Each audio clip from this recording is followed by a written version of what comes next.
O Vozes dos Biomas está no ar. Confira a entrevista de hoje e vem com a gente!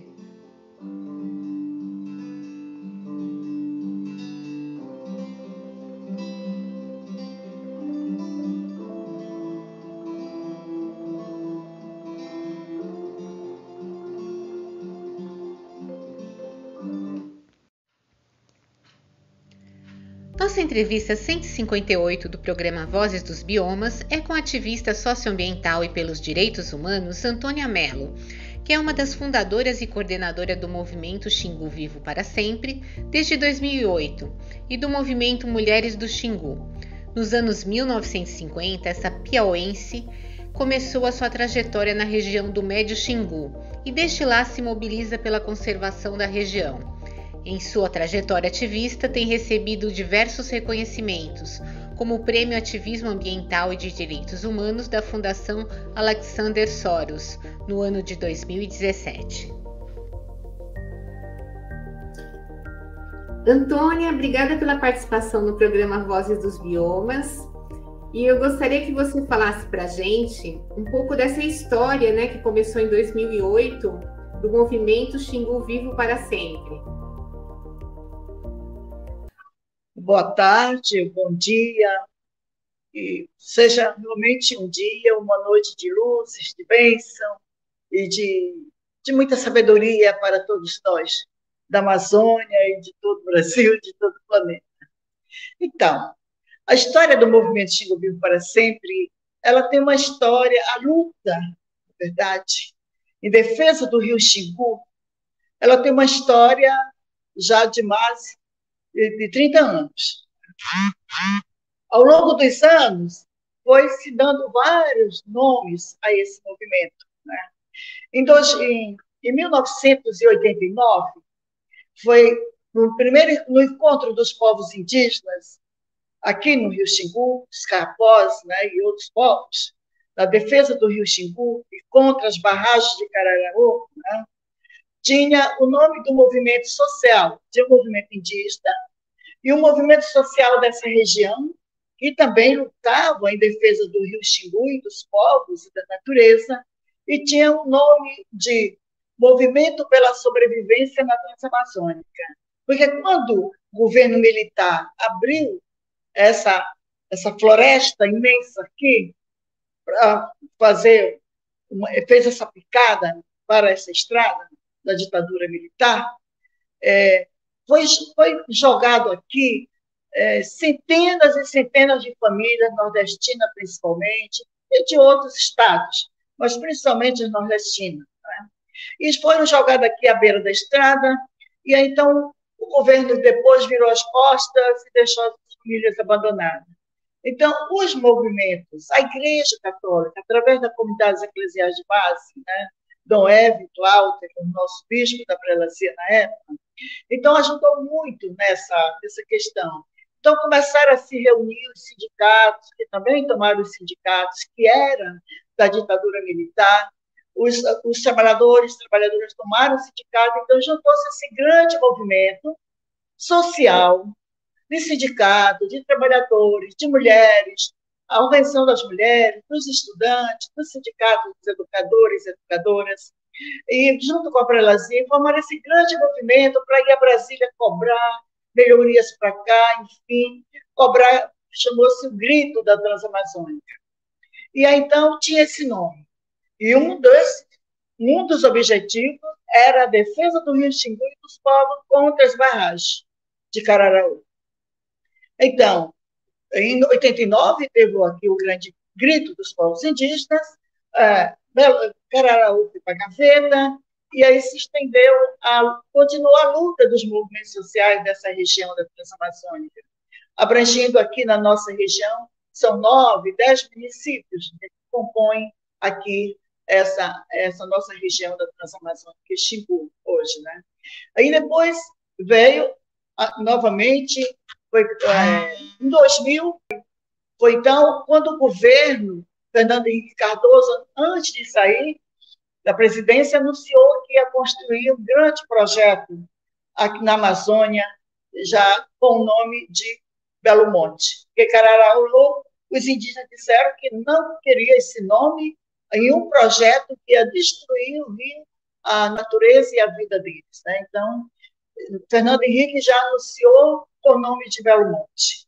E aí saiu do governo, entrou o governo Lula, que apressou, tentou apressar esse empreendimento, e aí, então esse grande movimento da região se reuniu novamente com ribeirinhos, com indígenas, e temos então o nome de Movimento pelo Desenvolvimento da Transamazônica, Extingu, tá?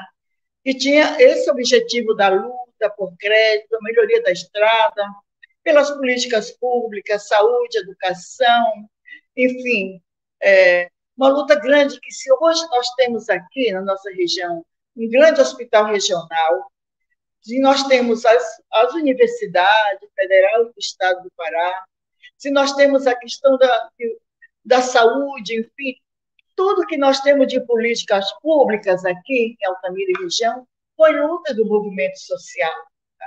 Que buscamos para cá. Então, em 2000, 2002, então foi a luta com esse nome de Movimento pelo Desenvolvimento da Transamazônica Xingu, que tinha como um dos objetivos a defesa do Rio Xingu e dos povos, tá? E nós criamos uma comissão dentro do movimento só para discutir essa questão desse empreendimento junto ao governo federal. E aí essa luta se foi, o governo empurrou Belo Monte, goela abaixo, tá? Com todos os problemas, e aí, então, 2000, estava certo que ia sair, mesmo assim o movimento social indígena resistiu, continua resistindo ainda, né? E aí, em 2008, os indígenas, os caiapós, lá do Alto, Xingu, do Mato Grosso, viram que o governo ia mesmo passar por cima para construir Belo Monte, complexo Belo Monte. E aí, então, os indígenas nos convidaram o movimento social dessa região para um grande encontro dos movimentos dos indígenas e os movimentos sociais na defesa do Rio Xingu, dos seus povos e da natureza, do meio ambiente. E esse encontro aconteceu, então, esse encontro foi dado o nome por eles mesmos, né, pelos indígenas, de Encontro Xingu Vivo para Sempre. Porque eles repetem sempre, nós queremos o nosso rio vivo para os nossos descendentes, e nós também, claro, né? E então, por isso, teve esse nome. Em 2008, em maio de 2008, aconteceu esse grande encontro. Pela primeira vez na história, eu acredito até do Brasil, que os povos indígenas se juntaram aos movimentos sociais da resistência contra um projeto, né? E esse encontro aconteceu em maio de 2008, com esse nome de Movimento Xingu Vivo para Sempre. E no final do encontro, o governo ignorou o grito dos povos nossos, enfim. Mas no final do movimento, os povos indígenas proclamaram que a partir daquela data, de maio, de 23 de maio, de 19 de maio a 23, né, esse grande movimento em defesa do rio, dos povos e da natureza passaria a se chamar para sempre de Movimento Xingu Vivo para Sempre. Então, foi uma proclamação dos povos indígenas. Porque você pensa, Sucena, e todos que estão me ouvindo, uma bacia do Rio Xingu, com quase 2.000 quilômetros de bacia, que banha dois grandes estados, Mato Grosso e Pará, com a maior comunidade indígena até do Brasil, vários povos, todos nessa defesa do rio, ribeirinhos, pescadores, agricultores, os povos da cidade também, os movimentos sociais sempre se mostraram e fizeram a luta contra. Você acha que com toda essa força de uma grande bacia de rios nessa defesa do rio e dos povos, vocês acreditam que o governo teria feito Belo Monte? Não teria. Mas aí aconteceu aquilo que se chama o convencimento de vários projetos para as aldeias, para as comunidades indígenas, Então, houve uma divisão muito grande por conta disso, até os movimentos sociais se dividiram, mas nós sempre continuamos com a bandeira do movimento Xingu Vivo para sempre. Defesa do rio, dos povos e contra esse modelo de destruição. Então, correu o mundo essa história, foi muitos pesquisadores, hoje tem filmes, tem vídeos, tem muitos documentários que as faculdades vieram aqui estudar. Então, tem muito documentário sobre o que é Belo Monte, né? E o movimento Xingu Vivo continua aqui. Nós ultrapassamos fronteiras, né? Nessa denúncia, o mundo todo praticamente sabe o que é Belo Monte. É um projeto que não tem viabilidade econômica, nem social, nem ambiental. É muito pouco a produção, tá? Então, mesmo assim, nós continuamos na luta, na defesa do rio, dos povos e contra todo e qualquer projeto de destruição dos rios da Amazônia e dos rios do nosso país, dos nossos biomas e dos rios do nosso planeta, né? Porque os povos, as comunidades indígenas e não indígenas, ribeirinhas, comunidades tradicionais, elas têm o seu direito de viver e viver bem, do seu modo de vida, da sua cultura, onde elas estão e sempre estiveram. Quer dizer, vivida com muitas mágoas, muita tristeza, com muita luta de resistência, sempre o nosso não. E aí, Sucena, nós temos hoje, todos que estão me ouvindo, nós dizemos aqui na Amazônia que esse modelo não serve, não queremos, basta. Já destruíram demais vidas, povos, né? A fauna, a flora, os humanos, os não humanos, né? Desse grande bioma. E nós não aceitamos mais de maneira nenhuma. Já dissemos para o presidente Lula. As mulheres foram a Brasília, numa comissão, com uma carta, agora em fevereiro deste ano, com uma carta ao presidente Lula e a vários ministérios, para dizer o que é que nós queremos para a nossa região e o que não queremos para a nossa região, porque nós temos esse direito. Somos nós que temos o direito de ser escutados, porque para nós, quem ouve não escuta, porque a empresa Norte Energia, dona de Belo Monte, disse que fez centenas e centenas de reuniões com as comunidades, né? E todas as comunidades disseram não a Belo Monte, mas eles não respeitaram. Por isso, para nós, quem ouve não escuta. Para nós, escutar é respeitar, né? É fazer aquilo que as comunidades, que as pessoas estão falando, porque elas têm conhecimento, né? Elas têm sabedoria do que é melhor, né? Então, é isso. Belo Monte, nunca mais. Nenhuma mais, dissemos para ele, nenhuma barragem mais nos rios da Amazônia, nenhuma. Tá? E continuamos essa luta, e nem mineradora, chamado Belo San, que já quer destruir parte do rio Xingu, e nós já estamos numa luta e fomos a Brasília dizer que não precisamos disso. Aqui na nossa região, ninguém era empobrecido, eram pobres, a população era pobre, mas pobre com dignidade, que tinha o seu rio cheio de peixe, que tinha as suas plantações, frutas, que tinha tudo. Os ribeirinhos dizem que foi o grupo mais massacrado por Belo Monte, foram as famílias ribeirinhas. E hoje elas continuam lutando também junto conosco, né? Então, assim, as famílias, elas ficam empobrecidas, porque elas não têm mais trabalho, elas não têm mais o que vender, não têm mais peixe, tudo que elas tinham, as famílias, mais de 15 mil famílias que foram tiradas dos bairros da cidade, eu também fui expulsa por Belo Monte, eu estou hoje em outro lugar, em outro bairro. Essas famílias foram para uns bairros chamados RUCs, né? Feita pela empresa Norte Energia, distante da cidade, não tem transporte adequado, lá elas não têm trabalho. Aqui, nos bairros da cidade, elas vendiam, elas tinham as suas vendas, né, para melhorar o orçamento da família. Lá elas não têm nada, não tem para quem vender. Então, está-se uma situação ainda de um empobrecimento muito drástico e cruel. Né? E, Antônia, a gente sabe assim que um modelo de energia tem que mudar, né? E para vocês, assim, qual é o modelo de geração de energia mais adequado? Então, nós fazemos uma luta hoje também pela energia fotovoltaica, a energia solar. Tá?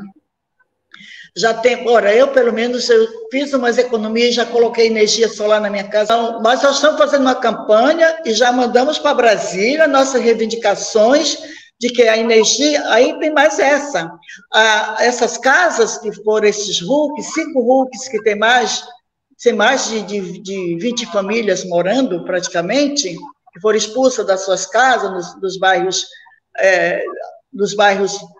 da periferia de Altamira. E periferia para nós é o centro, nós moramos no centro. Né? Além de elas não terem trabalho, além de elas não terem renda, elas pagam energia cara.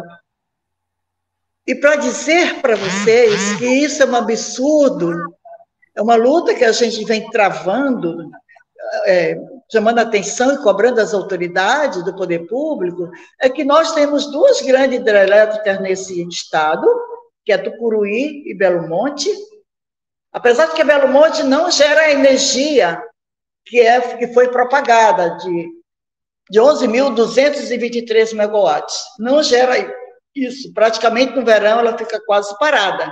Né? Mas nós pagamos a energia mais cara desse país. A energia vem para essas famílias, é R$600, é R$400, se elas não têm um salário para viver. Né? Grande parte delas não tem. Então, nós estamos fazendo a campanha, a luta, para que o governo, enfim, o Ministério de Minas e Energias, enfim, que já tem projetos, né? Mas ainda não é o suficiente, que realmente façam um projeto, um programa de energia solar para as famílias dos RUCs, para as famílias ribeirinhas, indígenas, em todas essas áreas, um programa em que as pessoas possam ter acesso ao direito de comprar placas solares para melhorar a sua vida e as suas condições de dignidade humana. E, Antônia, a gente está chegando nos momentos finais e você participa do movimento de mulheres, né, da região do Xingu. E eu gostaria que você falasse assim, qual é a importância da participação feminina da defesa socioambiental dessa região? Numa audiência que eu estava no Ministério Público Estadual, o promotor falando que Altamira tem uma marca de que as mulheres aqui são mulheres guerreiras, lutadoras. Nós estamos à frente, praticamente, de todas as lutas pelos direitos humanos. Eu sou militante dos direitos humanos há mais de 40 anos, né? Dos direitos humanos, na luta pelos direitos, os direitos da comunidade, na luta socioambiental, né? Socioambiental. Trabalhamos, o Movimento Xingu Vivo trabalha com comunidades ribeirinhas, trabalha com comunidades da pequena agricultura familiar, trabalha também com famílias de pescadoras. Então, trabalhamos com as mulheres do campo da cidade, de toda a região, e a nossa luta de trabalho é a resistência, de continuar lutando, aconteça o que acontecer, e pelo objetivo das políticas públicas na defesa dos direitos das mulheres, das comunidades e na defesa ambiental, socioambiental. É bem difícil aqui, e tem muitos conflitos agrários, tem várias companheiras nossas que estão ameaçadas de morte, né, por conta dessa luta na defesa da terra, na defesa ambiental. Então, com certeza, eu me orgulho disso, que realmente nós mulheres aqui de Altamira e da região, nós temos essa defesa, né? Nós temos essa resistência e luta e ação nesses objetivos. E hoje a situação de Altamira, da região, com Belo Monte, é uma situação bem triste. Por exemplo, as condicionantes do empreendimento Belo Monte, elas não foram totalmente ou muito pouco viabilizadas pela empresa Norte Energia. O saneamento à água, o saneamento era para sanear Altamira 100%, isso não aconteceu. O saneamento foi incompleto, mal feito, que hoje está gerando problemas sérios na cidade, né? A água, esses RUCs, esse reassentamento, onde colocaram as famílias, praticamente não tem água. Então, é uma situação bem drástica, né? A violência que se expandiu muito aqui, muita violência, muita criminalidade, as questões das drogas, que atinge principalmente a juventude, que em 2020 aconteceu muito suicídio, a juventude desesperada, porque sem caminhos, né? Sem perspectivas, sem esperança. A situação de famílias que morreram e não conseguiram um pedaço de terra para morar, porque foi determinado para a empresa Norte Energia, pelo IBAMA, pelo Ministério Público Federal, que elas têm que reassentar mais de 320 famílias ribeirinhas que elas expulsaram da beira do rio. Elas têm que reassentar essas famílias próximo do reservatório de Belo Monte, com todas as condições mínimas, melhores, para que eles possam voltar para a terra, para continuar, ou então um pouco dos seus modos de vida nesse território. E até hoje a empresa Norte Energia não fez, reassentou um pouquinho, mal conduzido, e agora são mais 320 famílias que a empresa tem a obrigação, determinada pelo IBAMA, de reassentar essas famílias. Continua essa luta hoje aqui, pelo reassentamento das famílias ribeirinhas, pela água, pelo saneamento de qualidade, por vida digna, por melhoria das condições de vida para as famílias, né? Pela defesa do Rio Xingu, não aceitamos mais nada dentro do Rio Xingu, pela defesa do Rio Xingu, da volta grande do Xingu, que Belo Monte tenta secar 230 quilômetros de rio na volta, depois da barragem do Pimental, que é essa que barrou o rio.